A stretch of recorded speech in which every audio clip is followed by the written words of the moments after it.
Well, hello. How are you guys doing? Real quick, just before we start, I just wanted to. I'm sure Coach is probably going to do this. I just want to give a shout out to Pat Bryant. Right. Obviously, he broke a couple records, or set a couple records. I think that's so cool. Because we're in a society right now where when young people don't play early or experience success early, they have a tendency to either transfer, or leave, or think that they can be in a better situation. And all that young man did, right, was just grind. Right, he embraced the struggle. Right, we try to protect these young people from struggle, when in reality, struggle is going to help them be that much better down the road. And just the testament to that young man is work ethic. It's been such a pleasure competing against him on the defensive side of the ball. I'm sure our guys on defense enjoy competing against him, but like just to see the work that he put in with many other guys, right? He had every opportunity to early on in his career not getting as many balls because he felt that he was really talented. We obviously felt he was talented as well, but his time came, and ultimately, right, like you saw the kind of culmination of that, right, as things have kind of progressed throughout the season. So, didn't want to belabor the point. I know he's an offensive guy, but I just wanted to. I think it's really, really important that we continue to stress the factor of like young men are going to go through adversity early in their careers, and just like really understanding when you face adverse times, right? Just keep fighting, man. And I think that's a testament to who that young man has been. So, Your third down sub package. yes, sir. My own curiosity, what is it called? And two, what what went into it? What led to its success? Well, I think part of it is I think Coach alluded to it already. We were just trying to find like how can we get players on the field that maybe haven't played as much, and get just some speed on the field. So we were trying to take the culmination of a couple things, right? The package is called Dime. It's just called Dime. We have a NASCAR package, we have a Dime package, and we were just trying to find the most athletic, right, and the fastest, and guys who they may not play that many snaps on early downs, but you can find a role for them and they can embrace that role, right? So when they hear this sub package call, right, they know it's going to be called at some point in time in the game, and they're excited about their opportunity. And um, we we just try to look at the roster as a whole and like who can we put out there who we know we can rely on, right? Who we know is tough, smart, and dependable, and is going to execute their job, right? And just give them opportunity, especially as we progress, throughout the course of the season. And so I do take full credit for putting Kaneno Luga on that unit. I take credit for him and Malachi, right? We all have votes as a D staff, and I take full credit. I pulled the coach coordinator's cap on those two cats, and I will say Coach J Mo had the brilliant idea to end up putting them inside for whatever reason. Coach J Mo has great foresight, and he had a vision to put him inside, and we just tried to utilize his ability, and we felt good about some matchups, and we just kind of progressed from there. Aaron, one of those guys that played a little bit more on Saturday is Gentle Hunt, and I'm curious how you were able to keep him engaged after him being one of the better players in the SWAC, and then him not being able to see the field early on in his career You, or you, his season here going on. yes, sir. And I know for every young man, right, when they have that kind of transition, that experience, right, it's a different level of ball, right? It's a different level from a mental standpoint, right? Making sure they can consistently understand what we're trying to do. But one thing that I will display about Geno is like he always came in to work. Like he never complained. He always had a smile on his face, right? And as frustrating as it may have been for him, right? Because he's naturally a competitive kid and a competitive young man. Like he embraced the opportunity when his name was called, and we decided to create this package, and so that's a testament to the work he's put in. Right, we know that it may not have happened for him as fast as he would have probably have liked and we would have liked, but I think ultimately, right, you try to find roles for players who can help you. Right, Geno did some things throughout the course of the week, throughout the course of the last couple of weeks, right? That was just like screaming. We have to find a way in some capacity to get this dude on the field, right? Whether that's giving somebody a break or blow, right? Whether it's a third down package, we have to find a way in some capacity to get this dude on the field. And Coach JMO, right, brilliantly as he always kind of puts it, right? He found like intricate ways, that being the third down package, to make sure, right, to get them on, because we wanted to create a package but we just had some more speed out there, some guys who we felt can create some havoc, whether it was from a speed standpoint, from a pass rush standpoint.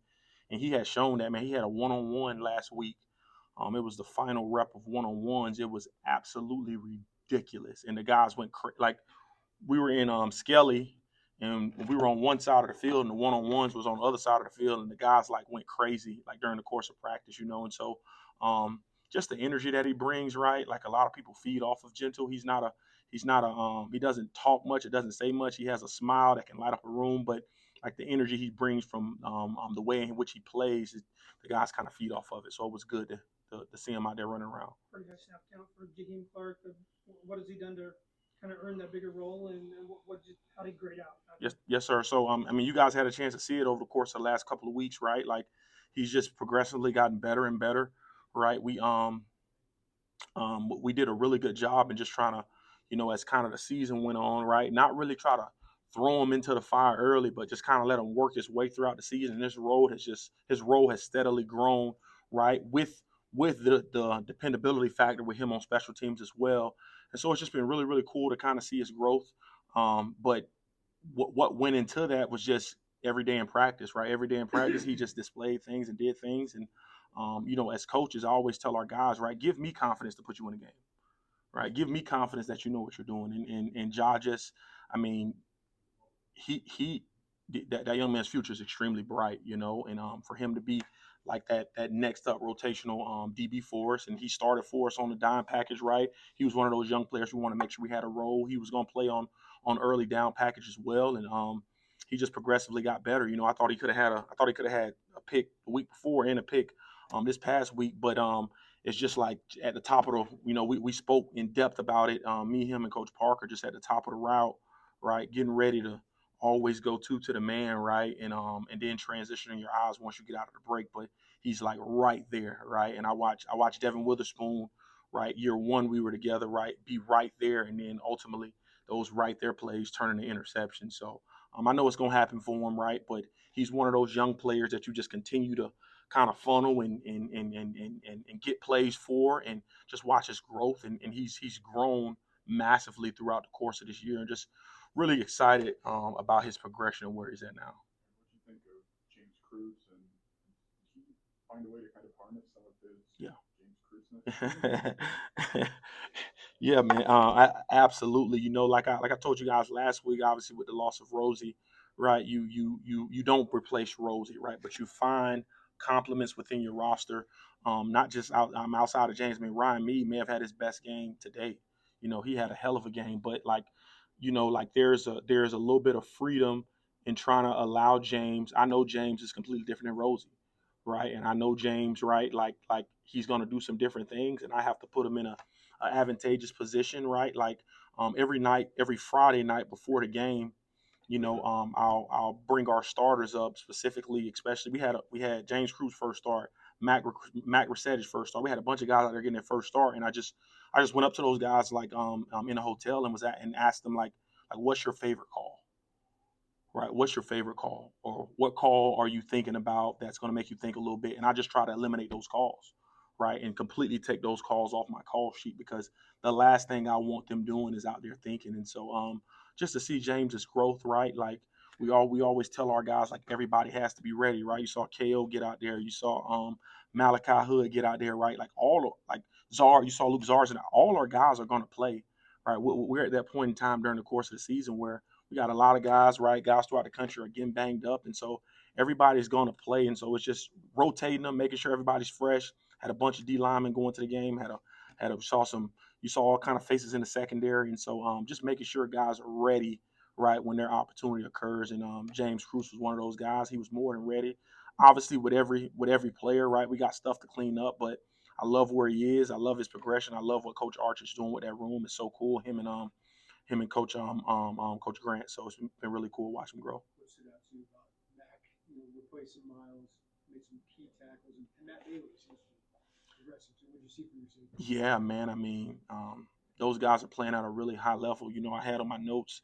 We always have post game notes, and I told Coach, right, like Mac Resettage was probably the only one that can tackle Aiden Giles, man. I mean, he had I think 3 tackles against him that were like, I mean, Mac has just got progressively better. I'm sure Coach will allude to it, but Mac was one of our MVPs right, on defense. He led the defense in tackles as his first career start, right? That's a kid from Spring Valley, Illinois, who nobody knows about, right? Watch him go play high school basketball, and he's an absolute freak, right? And see him run around and move around, and like it was no surprise to me, right? Like he's just gotten progressively better, right? And I knew, and I told Miles this, right? Like the expectation in our room, like there is no drop off.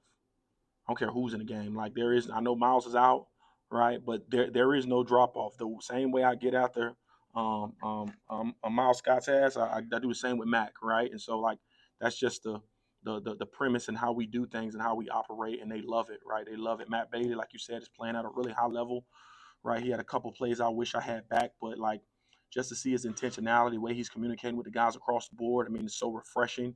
You know, he obviously is taking a leadership role, especially with bringing some of the young DBs up. But like his growth, right, from where he was, this is his first year truly starting, you know, and just continue to embrace that role. He understands his job description. He's done it at a really really high level, and just really excited about the growth of our young players and watching them be able to have success as they're growing. So What's unique about the Rutgers offense? Are they similar to any of the previous 10 teams that you scouted? yeah, I think what's similar about them, you know, we face some really really good running backs. This Kyle Monunga he's a different cat, man. He's really special, right? He's obviously going to be a challenge for us for what they asked that young man to do.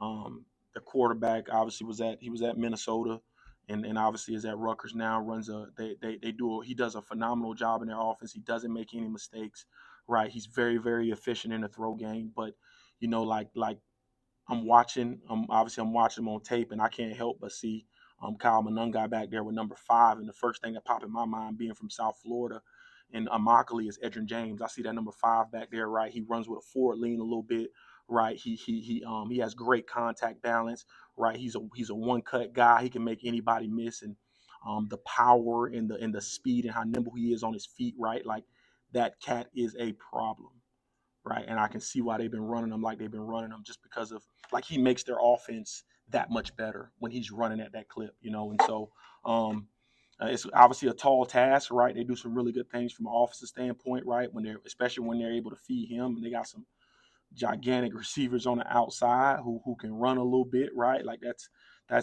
obviously Jersey through and through, right? Got a lot of respect for Coach Shiano and how he runs his program. Obviously, I used to work at Rutgers, so I know exactly what kind of kids are in that building, right? Some tough, hard nosed kids, very similar to this place, and so we are really excited about the opportunity and really looking forward to getting up there and playing them.